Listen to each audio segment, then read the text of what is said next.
Krishna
Thank you.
हृदयी कळवळा वैष्णवांचा Ashadhi Kartiki पंढरीची वारी साधन निर्धारी आन नाही एका जनार्दनी ऐसा ज्याचा नेम तो देव परमा पूज्य जगी तुळशी माळ गळा गोपीचंदन टिळा हृदयी कळवळा वैष्णवांचा विठाला विठाला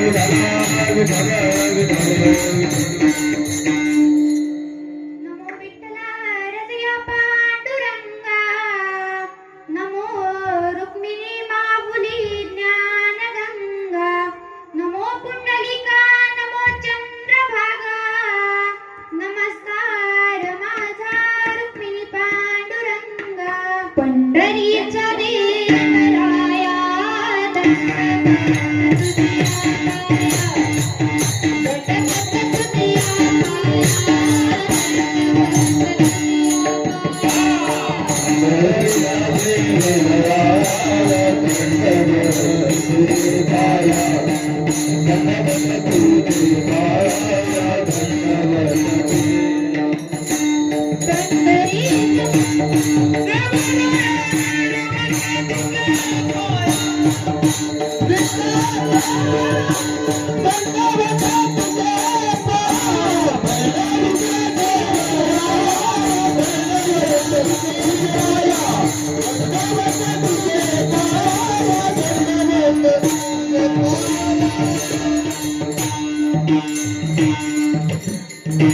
वक्रतुंड महाकाय सूर्यकोटी समाप्रभ निर्विघ्नं कुरु मे देवो सर्वकार्येषु सर्वदा सर्वमंगलमांगल्ये शिवे सर्वार्थसाधिके शरण्ये त्र्यंबके गौरी नारायणी नमोस्तुते अनादि निर्गुण निर्गुण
संप्रदायातील ज्येष्ठ संत, जगाचा मालक, विश्वाचा पालन पोषण करता भगवान परमात्मा ज्याच्या घरी कावडीने पाणी भरत होता, असे शांती ब्रह्म पैठण निवासी श्री संत एकनाथ महाराज यांचा 4 चरणाचा अभंग आज आपण सेवेकरता निवडलेला आहे. आणि महाराज या अभंगाच्या माध्यमातून भगवान परमात्म्याच्या आवडीचा प्रकार सांगतात. विठ्ठल विठ्ठल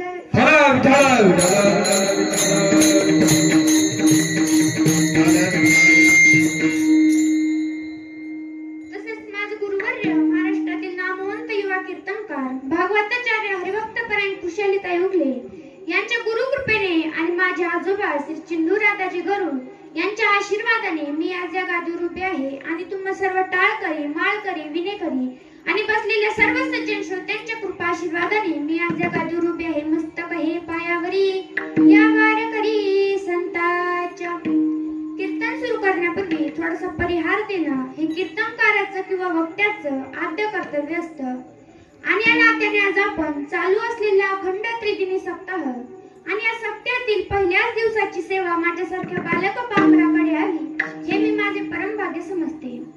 ही सेवा माझ्यासारख्या बालक पामराकडे आली ते आमचं टेंभी वस्ती ग्रुप आणि सर्व सप्ताह कमिटी तसेच सप्ताहामध्ये उपस्थित कलाकार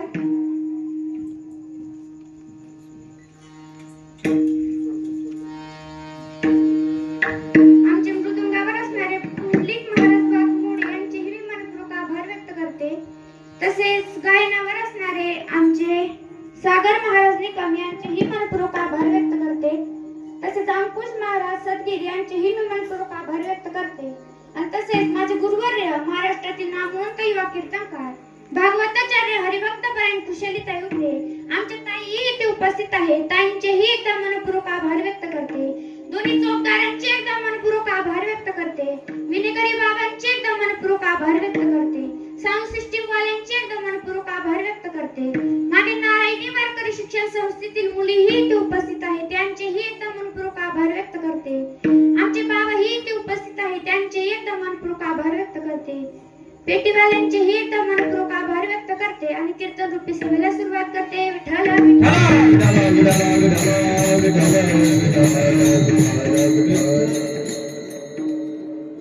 कीर्तन सुरू करण्यापूर्वी काही सांगू इच्छिते.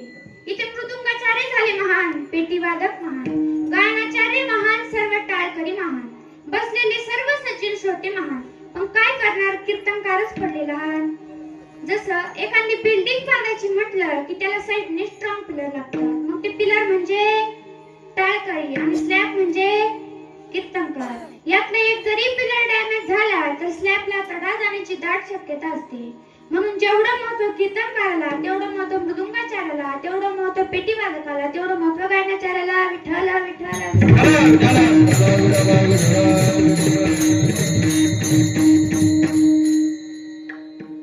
कीर्तन चालू असताना आपण बोलायचं नाही, शेजारच्याला बोलू द्यायचं नाही. आपण झोपायचं नाही, शेजारच्याला झोपू द्यायचं नाही. चष्मावाल्यांकडे जास्त लक्ष ठेवा कारण चष्म्याच्या हातून कधी डोळे झाकतील काही सांगता येत नाही. विठ्ठल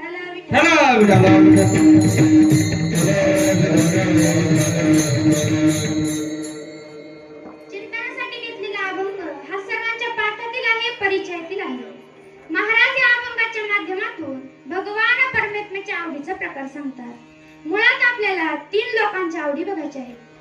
पहिली आवड आहे जीवाची, दुसरी आवड आहे संताची आणि तिसरी आवड आहे देवाची. आपल्याला आवड देवाची बघायची असल्यामुळे पहिली आवड आहे जीवाची. काय आवड आहे जीवाची? काय आवडतं तुम्हा आम्हाला? महाराजांची सरळ शब्द आहे. तुकोबराय म्हणतात वाढावे संतान, कुळी व्हावे धनधान्य. महाराज म्हणतात की जीवाला संसार सोडून दुसरं काही आवडत नाही. संसार आणि संसाराच्या भोवतालचे जे रान आहे अर्थात संसाराचं जे बॅकग्राऊंड आहे ते घसरगुंडीचं रान आहे. माणूस त्या टोकवायला जरी गेला तरी घसरून पडतो आणि पडल्यावर कळतो पडलो का नाही. माऊलींचे शब्द बघा. माऊली म्हणतात तुझे जवळ जवळ घडे तव तव संसार भय जोडे, हे आपुल्या तोडे देव बोलती वेदे. भगवान म्हणतात 2 चा आकडा आला की संसार आला. या संसारानं आजपर्यंत कोणालाही सुख दिलं नाही. मृत्यू लोकी सुखाची कहाणी ऐके जनकवनाचे श्रवणी. मृत्यू लोकी आणि सुख असं अजूनपर्यंत कानावर आलं नाही. या संसाराने जर सुख दिलं असतं तर नाथ महाराज स्पष्ट भागवतात बोलतात, प्रपंच जरी सुख जोडी तरी का सेविती, गिरीकडे राजे टाकून गेले थोडे, ते काय वेडे म्हणावे. काही मोजकी लोक संसाराचा त्याग करून जंगलात निघून गेली, मग ती काय वेडी होती का? म्हणून या संसारानं आजपर्यंत कोणालाही सुख दिलं नाही. जिथे रामाचा प्रपंच रामाला 14 वर्ष वनवासाला पाठवू शकतो, तर तुमचा प्रपंच तुम्हाला दुःख देणारच आहे. भगवान म्हणतात की हे प्रपंचाचं झाड आहे ना, ते उलट्या खोपडीचं झाड आहे. ऊर्ध्वमूलमदशाख मश्वथं प्राहुरयं छंदांसि यस्य पर्णानि यस्तं वेदस्य वेदवित्. भगवान म्हणतात हे झाड जे शिशिनसाळ. माऊली म्हणतात प्रपंचाचं झाड ही शिनसाळ आहे.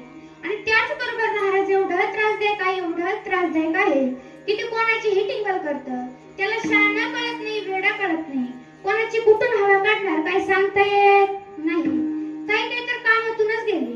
कसाही विनोद करा, कसाही जोक करा, पण ते हसणार नाही, फ्रेश दिसणार नाही. काय झाले ना महाराज, या संसाराने आंबट करून टाकलेल्या पावते. जवळजवळ 70% माणसं संसाराने आंबट करून टाकले. बरं काय झालंय सांगू का, यांना बायकाही घाबरत नाही हो. म्हणून लोक आजकाल विश्वास ठेवत नाही. बायकोच घाबरत नाही तर विश्वास ठेवून काय फायदा. ते पहिलं होतं महाराज. 25 ते 30 वर्षापूर्वी नवऱ्याच्या चपलीचा आवाज आला की बायको डोक्यावर पदर घेऊन खाली मान घालून बसायची. नवरा सकाळी उठला आणि शर्ट कुंटीला टांगला की बायकोला कळायचे आता यांना आंघोळीला पाणी दिलं पाहिजे. आता तसं राहिलं नाही. आता कसं झालंय सांगू का, आता उठतो, आंघोळ करतो, चहा ठेवतो, मग याला बेडरूम मधून आवाज येतो, अहो आवरलं का तुमचं? तुमचं आवरलं असेल तर मला एक कप चहा घेऊन या, माझी ना लई पाठ दुखते.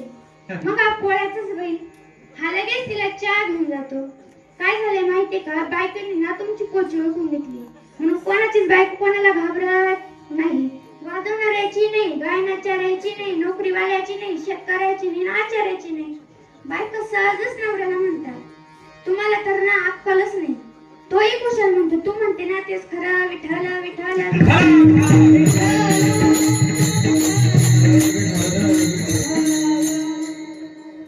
एक दिवस रस्त्यानं गाडीवर एक जोडपं चाललं होतं. त्या बाईला रस्त्याने बैल सजलेली दिसली आणि त्या बाईने तिच्या नवऱ्याला विचारलं, म्हणे काय हो आज? तर तो म्हणाला आज बैलपोळा आहे. ती म्हणे बाया बैलांचा सण आहे आज, म्हशींचा नसतो का सण? तो म्हणाला हो मग असतो ना, संक्रांत. आता मला सांगा महिला म्हणलं संक्रांत हा कोणाचा सण आहे? महिलांचा. त्या बाईला राग आला. ती बाई म्हणे आणि काय म्हशी आहे का बघतेच. पुढे चालता चालता त्या बाईला एक गाढव दिसलं आणि ती बाई तिच्या नवऱ्याला म्हणाली, म्हणे अहो हे बघा तुमचे पाहुणे. नवरा हुशार होता. नवरा म्हणाला नमस्कार सासरे बुवा. याचा अर्थ असा आहे की संसाराने आंबट करून टाकलेले पावते. संसार एवढा बेकार आहे महाराज, माऊलींनी चिंतन केलंय. माऊली 3री अध्याय सांगतात की संसार एवढा बेकार आहे की जुन्या काळामध्ये जनावरे चारण्यासाठी डोंगराला जावं लागायचं. पावसाळ्याचे दिवस असले की दिवसभर चिकचिक, कुठे बसायला जागा नाही. आणि त्यात जनावरे जर आगाऊ असेल तर ते कुठे थांबत नाही. दिवसभर टेकायला सुद्धा जागा नाही. सायंकाळी ते जनावर गोठ्यात जाण्यासाठी घरी नेले की सगळे जनावर सापडतात. पण माऊली म्हणतात जे गोरं असताना गोरं ते लवकर सापडत नाही. ते सारखं इकडून तिकडं पळत राहतं. माऊली म्हणतात जाणकार शेतकरी जर असेल तर एकच करणार, हिरव्या गवताची पेंडी हातात धरणार आणि ते हिरवळीला बघून हिरवे पशु भापाळले. माऊली म्हणतात हिरवळीला बघून ते गोरं जवळ आलं की ते धरायचं आणि बांधायचं. असल्या जातीचा हा संसार आहे. हिरवळ राखावून संसार आपल्याला जवळ बोलावतो. मग माणसं भुलली कशाला तर हिरवळीला. सुरुवातीची हिरवळ जर बघितली ना महाराज, काय ते उंच टाकाची चप्पल, काय ते शिंग हलवायची पद्धत, काय ते गालात धसणं, काय ते बघणं, आणि ह्या हिरवळीला भूत भांबावून जातात. माऊली किती गोड म्हणतात ना, म्हणून ही भूते भांबावली संसाराच्या नव्यांदी पडली. ह्या हिरवळीला भूत भांबावून गेली आणि संसारात पडली. सुरुवातीची हिरवळ जर बघितली ना महाराज की चांगले संन्यासाला सुद्धा लग्न करावं असं वाटतं. एवढी भारी हिरवळ असते. पण माणसाला एक गोष्ट माहित असली पाहिजे की हे फक्त पावसाळ्यातच हिरवळ असतं. उन्हाळ्यात तेच कचपट बनते आणि त्याच काळे टोचतात. काड्यात टोचल्यावर माणसं म्हणतात मला काय माहिती असलं असतं, या काड्यात टोचतात म्हणून या संसारानं कोणालाही सुख दिलं नाही, या संसाराने सुख दिलं अशी बातमी अजूनपर्यंत कानावर आली नाही. कारण कायमस्वरूपी टिंगल करीत राहणारा, चेष्टा करीत राहणारा असला हा संसार आहे आणि जीवाला संसार सोडून दुसरं काहीही आवडत नाही. सयास करीसी प्रपंच दिनीसी हरसी न भजसी कोणी अगुनी. महाराज म्हणतात की संसारात तुम्ही एवढे रमलात की देवाला विसरले. जेवढे जेवढे देवाला विसरले ना महाराज, त्यांच्या जीवनात अजूनपर्यंत सुख नाही. म्हणून नाथांच्या अभंगात तुकोबरा स्पष्ट सांगतात, कळसी देवा विनवियास अवघी होईल निराशा, दुष्काळ वाढविसी बहुवसेगा. देवाला सोडून कार्य केलं की वाटोळच होतं. काही बी करा पण देवाला धरून करा, चांगलंच होणार. काही लोकांनी शोभणार नाही ती कामे केली पण देवाच्या नावामुळे गोड झाली. किती गोड झाली? तुकोबरा स्पष्ट शब्दात सांगतात, देवा हे देवा तुझं नाव घेतलं की शुभ गोड होते. काही लोक म्हणतात ओ महाराज शुभच गोड होते ना, मग यात काय नवल. साखर गोड लागली, साखर गोडच लागते, मग यात काय नवल. एखादा जर म्हणाला साखर लईच आंबट लागली तर माणसं म्हणतात बघावे लागेल. तसं देवाच्या नावात देव आहे. ऐका महाराज, ऐसे स्त्री अवतार ज्ञान वैराग्य ऐश्वर्य हे साही गुणवर्य असती जत म्हणती तू गुणवंतू. शुभ गोड होते मग यात नवल काय. शुभ गोड होत असे नाही, शुभ गोष्ट सोडून द्या, अशुभता यापुढे शुभ होणे टाके असलंही देवाचं नाव आहे. काही लोकांनी शोभणार नाही ती कामे केली पण देवाच्या नावामुळे गोड झाली. किती गोड झाली? तुकोबरा स्पष्ट शब्दात सांगतात, मांस चर्मा फाड देवा अवधीच गोड जय जय हरी राम दिले काही न जीव गेले. आता मला सांगा, मांस ही चांगली गोष्ट आहे का हो? तर नाही. कीर्तनात उच्चारायला पण बरं वाटत नाही पण ती सुद्धा गोड होते. आता मला सांगा, चोरी ही चांगली गोष्ट आहे का? तर नाही. किती शिरसावंत झाल्या, कितीही मोठा सप्ताह ठेवा, कितीही मोठा महाराज बोलवा, काल्याच्या चोरी सांगितल्याशिवाय सप्ताह संपत नाही. एखादा जर म्हणाला माझे लईच ग्रंथ पाठी, तुझ्या नदीला नेऊन ठेव, तुला काल्याच्या चोऱ्या सांगायलाच लागतात. काल्याच्या दिवशी जर एखादा लई स्नान पाजायला गेला ना तर महिला मंडळ लगेच म्हणतं त्या दाढीच्या आणि वेणीच्या गाठी सांगितल्याने त्या महाराजाला तर कीर्तनात जमलं नाही. विठ्ठल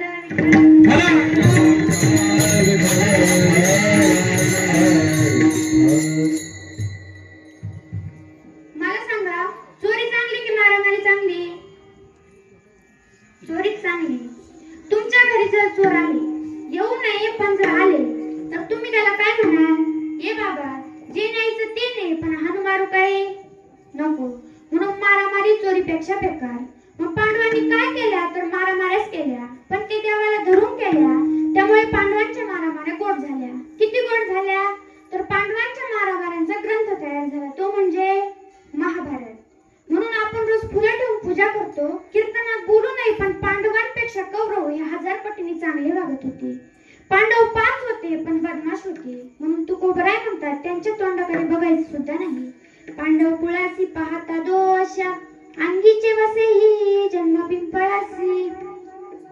पांडव कुळाला दोष लागलेला होता. मग आता तुम्ही म्हणाल पांडव कुळाला जर दोष लागलेला होता तर मग पांडवांच्या मारामाऱ्या गोड कशा झाल्या? तर मायका, पांडवांनी लाख कुटाने केले असतील पण एक काम केले, परी त्या देवासी आठविती, देवाला विसरले नाही म्हणून पांडवांच्या मारामाऱ्या गोड झाल्या. आता मला सांगा, व्यभिचारी चांगली गोष्ट आहे का हो? तर नाही. जगातील सर्वात बोगस आयटम म्हणजे व्यभिचार. मग गवळणींनी काय केला तर व्यभिचार केला पण तो देवाला धरून केला. त्यामुळे नाथ महाराज स्पष्ट भागवतात बोलतात, गवळणी करीती देवासी व्यभिचार सांडून आचार भ्रष्ट होती. दुसरे वाक्य ऐका, तयासी दिदले ते कोणासी नव्हे. गवळणींनी व्यभिचारी भक्ती केली पण देवाने जे गोपिकांना दिलं ते दुसरं कोणालाही दिलं नाही. तुका म्हणे धन्य त्याचा व्यभिचार साधिल्या पार निज सुख. गवळणींचा व्यभिचार धन्य झाला का तर गवळणींनी देवाची सेवा केली, संसाराची नाही. त्या संसारानं कोणाकोणाची बिलं काढली. बिलं जर काढायची असेल ना तर देवाकडे जावं लागेल. मग देवाची आवड काय आहे तर पत्रम पुष्पम फलम तोयम. आणि संतांची आवड काय आहे तर माझी जीवेची आवड. माझ्या जीवेची आवड, माझ्या जीवेची आवड,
माझी जीवेची आवडी पंढरपुरी नेई ना गुडी पांडुरंगी मन रंगले. संत महात्मे म्हणतात की आम्हाला देव व संत सोडून दुसरं काहीही आवडत नाही. मग देव किती आवडतो हे सांगा माझे प्रथम चरण. आवडे देवासी पायी का प्रकार,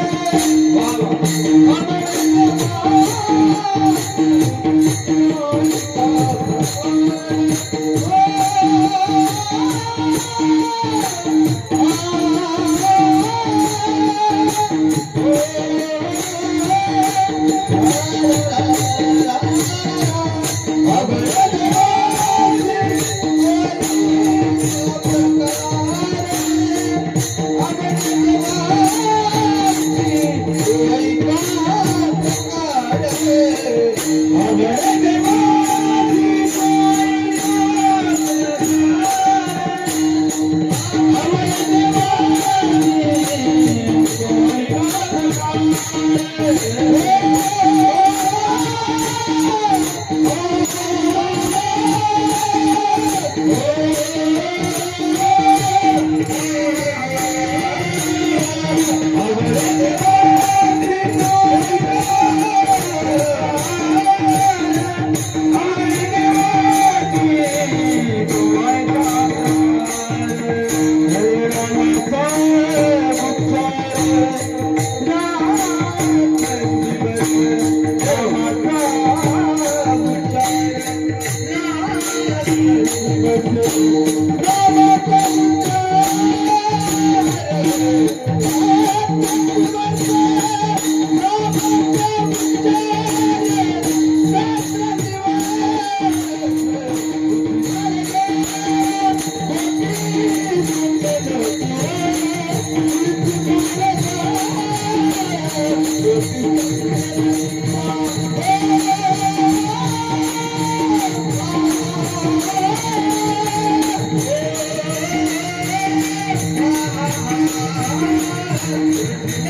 सोन्याची लंका होती.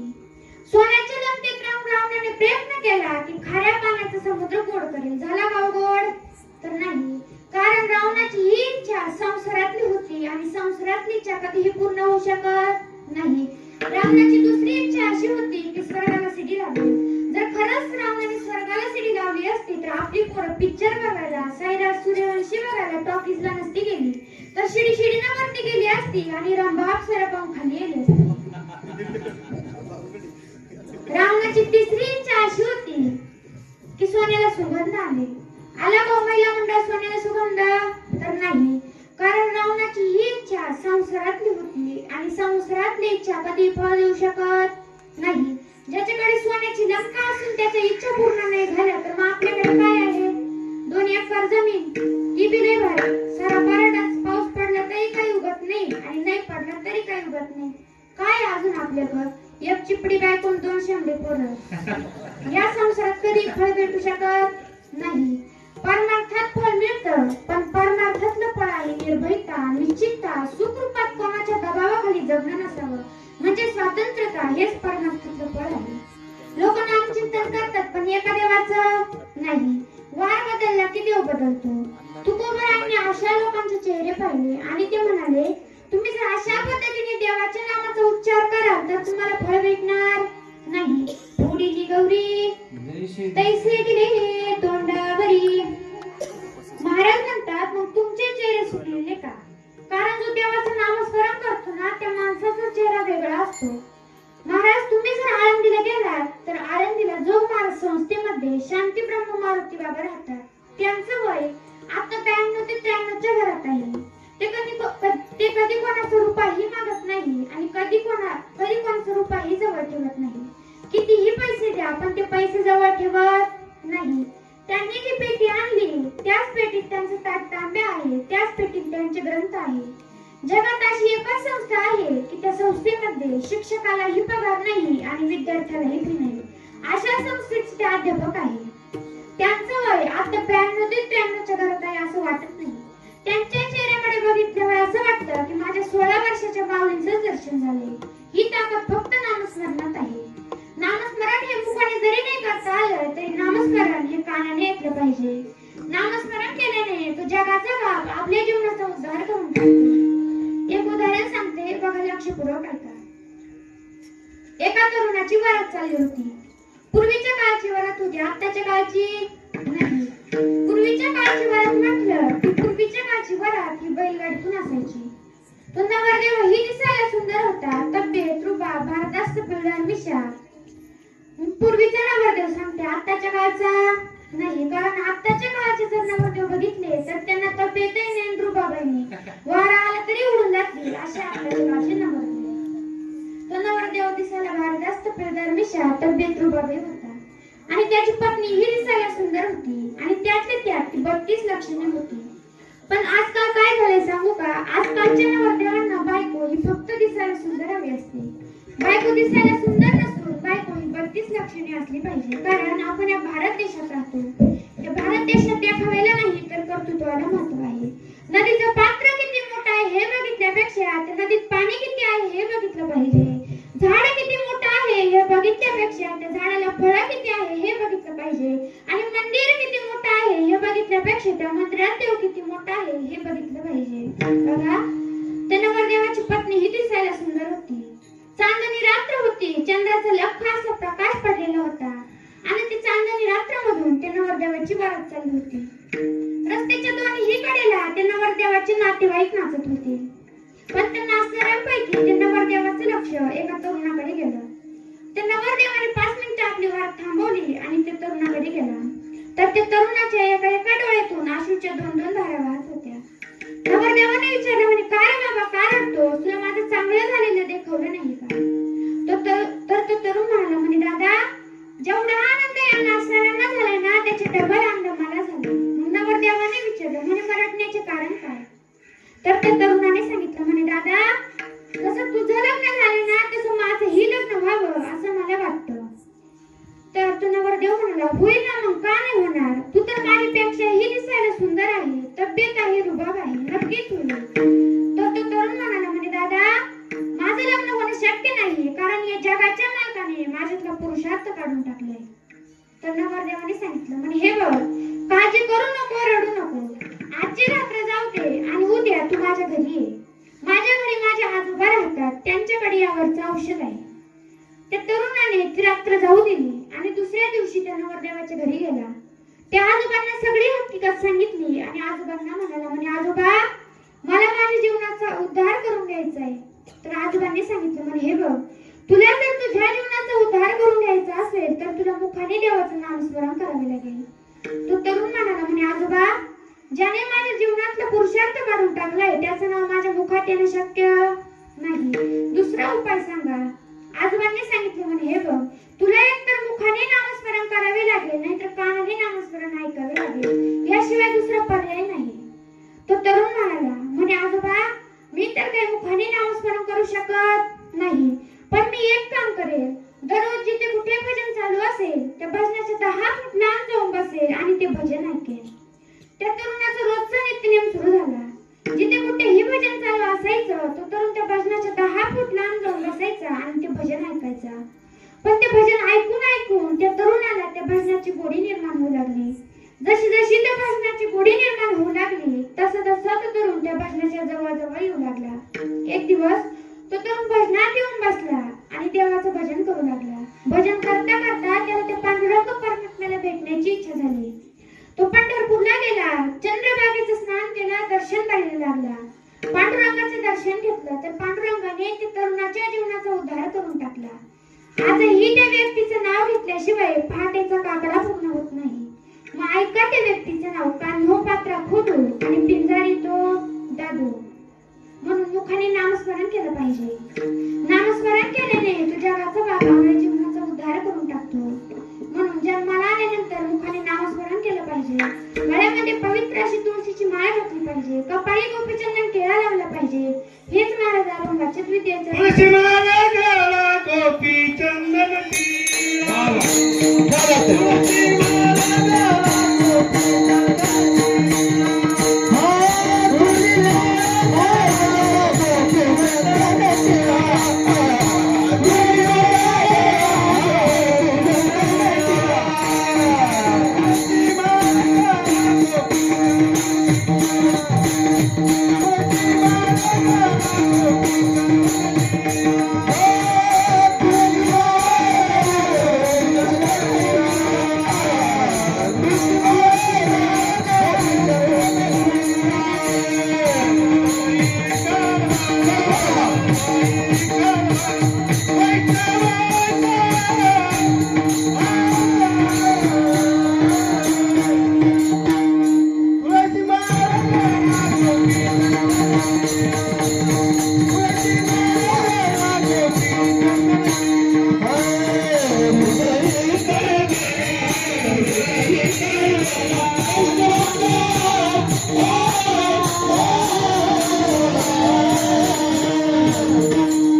जे प्राणी जिभेने पाणी पितात त्या प्राण्यांना मांस खाण्याचा अधिकार असतो आणि जे प्राणी ओठाने पाणी पितात त्या प्राण्यांना मांस खाण्याचा अधिकार नाही.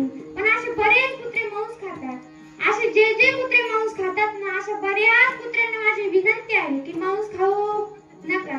गळ्यात पवित्र अशी तुळशीची माळ घाला, कपाळी गोपीचंदन टिळा लावा, आषाढी कार्तिकी पंढरीची वारी करा. पण आपण ते करत नाही. आपण फक्त बायको सांगते ना तेच करतो. जय देवी जय देवी जय माझी बायको, तुझे सांगशील सत्य मी ऐकू, तुझा मुक्या तू माझी बायको, जय देवी जय देवी जय माझी बायको. भोपळा जर म्हणाला मी त्र्यंबकला जाऊन पुरीला भेटून येतो, तर ती तिकडून गावली. काही गरज नाही त्र्यंबकला जायची आणि पुरीला भेटायची. ट्रॅक्टरची चावी घ्या आणि वावरात रोटरी मागायला जा. वावर तयार करायचे. आपली ना लई वनवन चालले. आमच्या घरात तर सांगितलं म्हणून लई गोड हसू आलं. महाराज हे सगळ्यांच्याच घरात असतं. या जगामध्ये कुणीही कुणाचं नाही. सगळे भामट्याची दुनिया आहे. नाही रे, नाही कुणाचे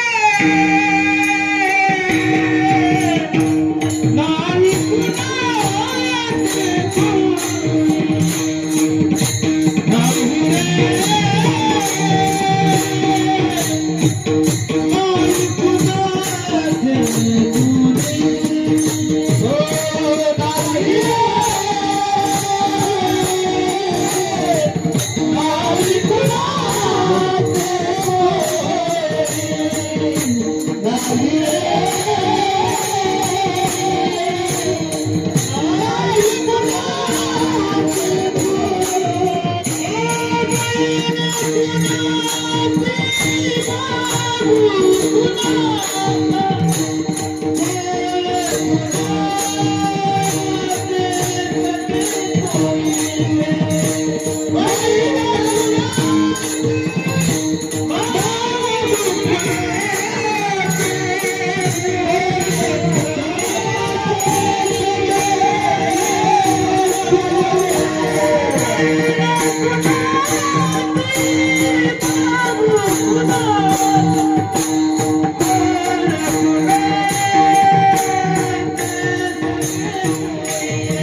बाबाची आठवण येईल.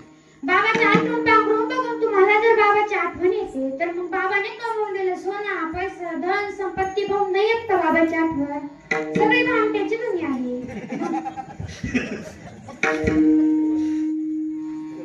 म्हणून या जगामध्ये कुणीही कुणाचं नाही.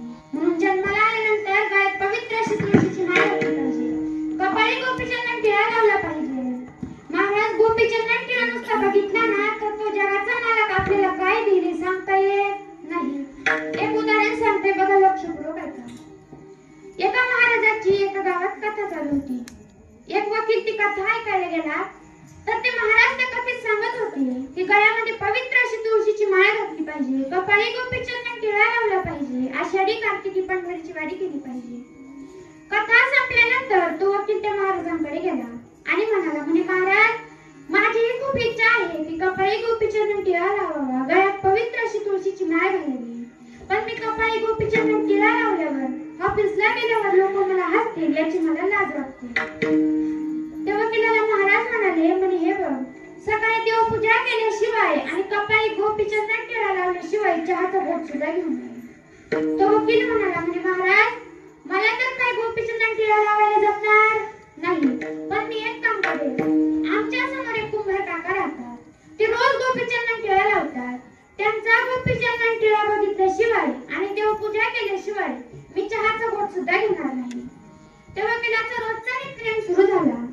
सकाळी उठला की आपली देवपूजा करायची आणि कुंभार काकांचं गोपीचंदन टिळा बघायचा, मगच चहा घ्यायचा आणि ऑफिसला जायचं. एक दिवस तो वकील उठला, आपली देवपूजा केली आणि कुंभार काकाच्या घरी गोपीचंदन टिळा बघायला गेला. तर कुंभार काका मडके बनवण्यासाठी माती आणायला डोंगरात गेलेले होते. त्या वकिलाने कुंभार काकूंना विचारले, म्हणे काकू, काका कुठे गेले? तर त्या काकूंनी सांगितले, म्हणे काका मडके बनवण्यासाठी माती आणायला डोंगरात गेले. तो वकीलही त्या कुंभार काकांच्या मागे मागे डोंगरात गेला. तेवढ्यात त्या कुंभार काकांना माती खोदता खोदता सोन्या मोत्याने भरलेला एक भांडा सापडला. तेवढ्यात हा वकील तिथे पोहोचला. या वकिलाने त्या कुंभार काकांचा गोपीचंदन टिळा बघितला आणि काका सुटला, बघितला रे बघितला, बघितला रे बघितला. आता मला सांगा, वकिलाने काय बघितला होता? गोपीचंदन टिळा. त्या कुंभार काकाला वाटलं की याने माझ्या सोन्या मोत्याने भरलेला हंडाच बघितला काय. तो वकील पुढे पोहोचतोय, कुंभार काका त्याच्या मागे पळताय. वकील म्हणतो, बघितला रे बघितला, बघितला रे बघितला. कुंभार काका म्हणतात, ते बाबा, गाव बोकाटा करू नको, अर्धा हंडा तुला घे, अर्धा हंडा मला घेतो. गोपीचंदन टिळा नुसता बघितला तरी अर्धा हंडा भेटला, मग लावलेलं काय होईल याचा विचार करा. मग जन्माला आल्यानंतर काहीतरी नियम केले पाहिजे. तसंच एक बाबा रोज नित्यनेम करायचे. सकाळी उठले की आपली देवपूजा करून भगवद्गीतेचं पारायण करायचे. त्यांचं बघून त्यांचं नातू ही गीतेचं पारायण करू लागला. असं त्या मुलाने एक दिवस नाही, 2 दिवस नाही, तर पूर्ण महिनाभर गीतेचे पारायण केले. आणि एक दिवस तो मुलगा आजोबांना म्हणाला, म्हणे आजोबा, मीही तुमच्यासारखं रोज गीतेचं पारायण करतो, पण मला यात काही फायदा जाणवत नाही. आजोबा त्याला म्हणाले, म्हणजे आपल्या घरात कोळशाने काळे झालेली एक बांबूची टोपली, ती टोपली घेऊन ये. तो मुलगा ती टोपली घेऊन आला आणि आजोबांनी त्याला सांगितले, म्हणे ही टोपली घ्यायची, नदीवर जायचं आणि ह्या टोपलीत पाणी भरून आणायचं. तो मुलगा नदीवर गेला, ती टोपली पाण्यात बुडवली, वर काढली, पाणी गळून गेले, कारण टोपली कशाची होती? बांबूची. असं त्या मुलाने 7-8 वेळेस केले, पण त्या टोपलीत पाणी थांबत नव्हते. तो मुलगा वैतागून पुन्हा आजोबांकडे गेला आणि म्हणाला, म्हणे आजोबा, त्या टोपलीत पाणीच थांबत नाही. आजोबा ही त्याच्या बरोबर नदीवर गेले आणि म्हणाले, भर म्हणे टोपलीत पाणी. त्याने टोपली नदीत घातली आणि वर काढली, पाणी गळून गेले. तो मुलगा म्हणाला, बघा ना म्हणे आजोबा, या टोपलीत पाणीच थांबत नाही. आजोबांनी त्याला सांगितले, म्हणे जेव्हा ही टोपली तू घरून आणली तेव्हा ही टोपली कोळशाने पूर्ण काळी झालेली होती. आता ही टोपली पाण्यात घालून घालून पूर्ण स्वच्छ झालेली आहे. तसं तुम्ही जरी येथे 3 दिवस कीर्तनात येऊन बसलात, मुखाने देवाचं नामस्मरण केलं आणि हाताने टाळी वाजवली, तर तुमचं मन कधी शुद्ध होऊन जाईल हे सांगता येत नाही. म्हणून जन्माला आल्यानंतर देवाचं नामस्मरण केलं पाहिजे. आषाढी कार्तिकी पंढरीची वारी केली पाहिजे. हेच महाराज नारायणाचे आषाढी कार्तिकी पंढरीची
Everybody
आषाढी कार्तिकी पंढरीची वारी साधना निर्धारी आणि नाही म्हणून जन्माला आल्यानंतर आषाढी कार्तिकी पंढरीची वारी केली पाहिजे. मग पहिली पंढरीची वारी कोणी केली ना तर माझ्या महादेवाने केली. महादेव जेव्हा वारीला निघाले तेव्हा पार्वती माता मागे लागल्या, गणपती बाप्पा मागे लागले. मग महादेवाने आपली इंडिका काढली. इंडिका कोणती तर आपले 4 पायाचे नंदी बाबा. वारीला निघाल्यानंतर चालत चालत करमाळ्यापर्यंत पोहोचले.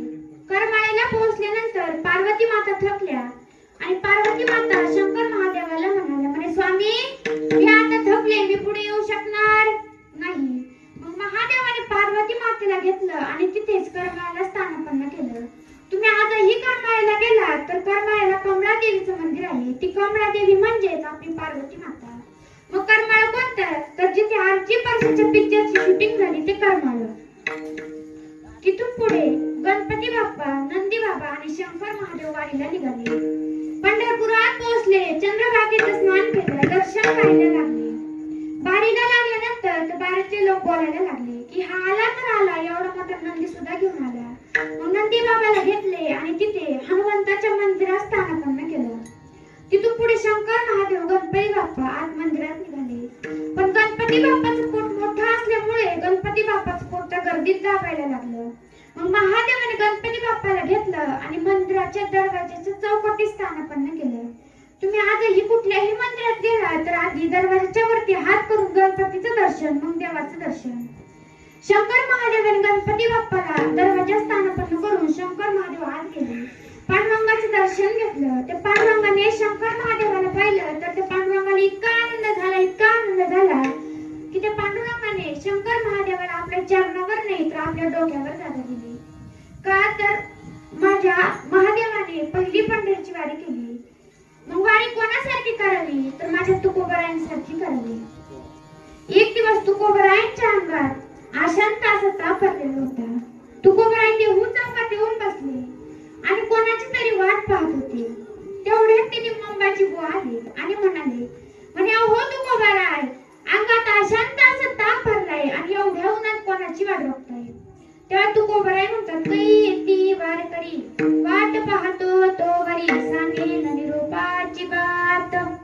कधी एकदा माझी वारकरी येतील आणि कधी एकदा आम्ही माझा निरोप त्या वारकऱ्यांना सांगू. आली आली हाती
प्रत्येक वारकऱ्याला तुकोबराय सांगायचे, बाबांनो पंढरपूरला चाललात ना तर त्या पांडुरंगाला माझे निरोप सांगा की तुकोबरायांच्या अंगात अशांत असा ताप भरलाय आणि ते काही वारीला येऊ शकले नाही. ते वारकरी पंढरपूरला पोहोचले, चंद्रभागेचं स्नान केलं, दर्शन वारीला लागले. दर्शन घेताना ते वारकऱ्यांना तुकोबरायांची आठवण झाली. ते वारकऱ्यांनी पांडुरंगाला सांगितले, म्हणे देवा आज लाखो वारकरी तुझ्या दर्शनासाठी आले पण तुझे तुकोबराय काही येऊ शकले नाही कारण त्यांच्या अंगात अशांत असा ताप भरलाय. तुकोबरायांच्या अंगात अशांत असा ताप भरलाय. हे शब्द देवाच्या कानावर पडतात देवाला विटेवर घाम फुटला. कारण भक्ताचं दुःख हे भगवंताला कधीही सहन होत नसतं. रुक्मिणी माता पांडुरंगाला म्हणाल्या, म्हणे देवा आता तर तुम्ही चांगले होता, अचानक तुम्हाला काय झाले? तर पांडुरंगाने सांगितले, म्हणे रुक्मिणी मला आत्ताच्या आत्ता देहूला जावं लागेल कारण तुकोबरायांच्या अंगात अशांत असा ताप भरलाय आणि ते काही वारीला येऊ शकले नाही. रुक्मिणी माता म्हणाल्या, देवा आज लाखो वारकरी तुमच्या दर्शनासाठी आले आणि तुम्ही जर येथे नसाल तर ह्या यात्रेला शोभा येणार नाही. उद्याचा काला झाला की तुम्ही लगेच देहूला निघून जा. उद्याचा काला झाला की तुम्ही लगेच देहूला निघून जा. पण पांडुरंगाला काही दमच पटेना. पांडुरंगाने लगेच गरुडाला आवाज दिला, गरुडा हे गरुडा. काय देवा आज लाखो वारकरी माझ्या दर्शनासाठी आले पण माझे तुकोबराय काही येऊ शकले नाही कारण त्यांच्या अंगात अशांत असा ताप भरलाय. तू आत्ताच्या आत्ता देहूला जा आणि तुकोबरायांना आपल्या पंखांवर घेऊन ये. त्या गरुडाने लगेच देहूकडे झेप घेतली. तुकोबराय रात्रंदिवस देवाचं भजन करत असल्यामुळे तुकोबरायांना त्या गरुडाच्या पंखांचा आवाज येऊ लागला. तुकोबरायांना वाटलं की गरुडावर बसून माझं देवच झाले.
गरुडाचे पायी गरुडाचे पायी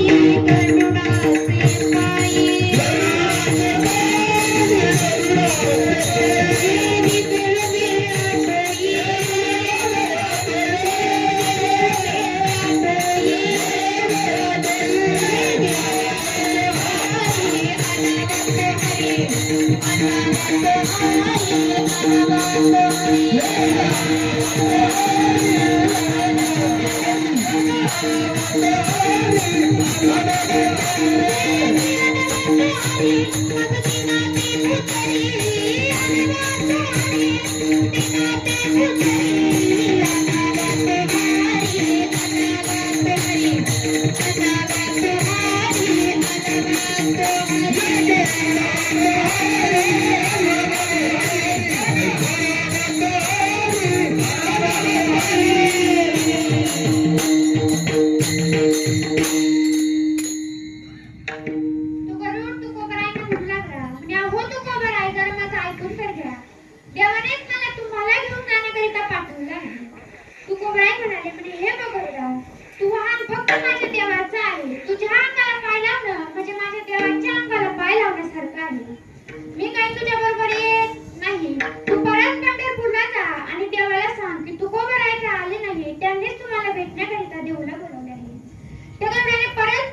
माझ्या तोंडाकडे बघण्याची काय लाज. तर तुकोबाई म्हणाली, म्हणे देवा, मी या 7-8 वंश परंपरेची वारी चुकवली आहे, म्हणून वारी करायची ना तर माझी तुकोबरायांसारखी करावी.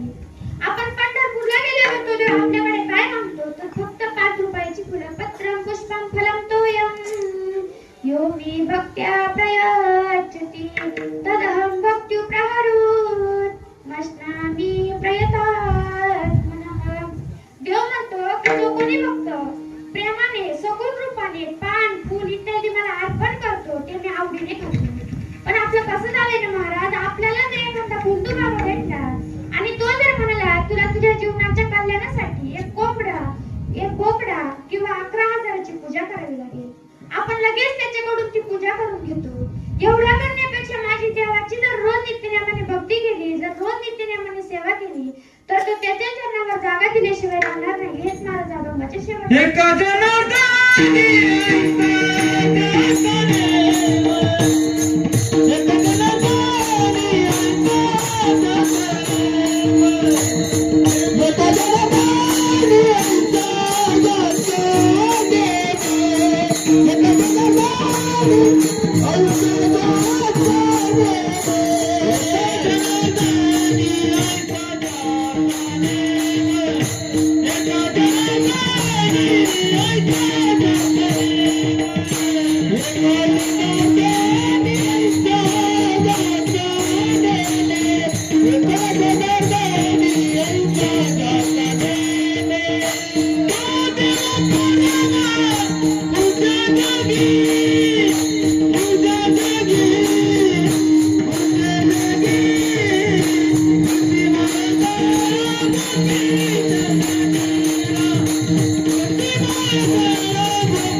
एका जनार्दनी ऐसा ज्याचा नेम, तो देव परम पूज्य जगे. म्हणून आता हाताने टाळी वाजवायची, मुखाने नामस्मरण करायचे.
येणारी नाही काल रंग दुसरा येणारी नाही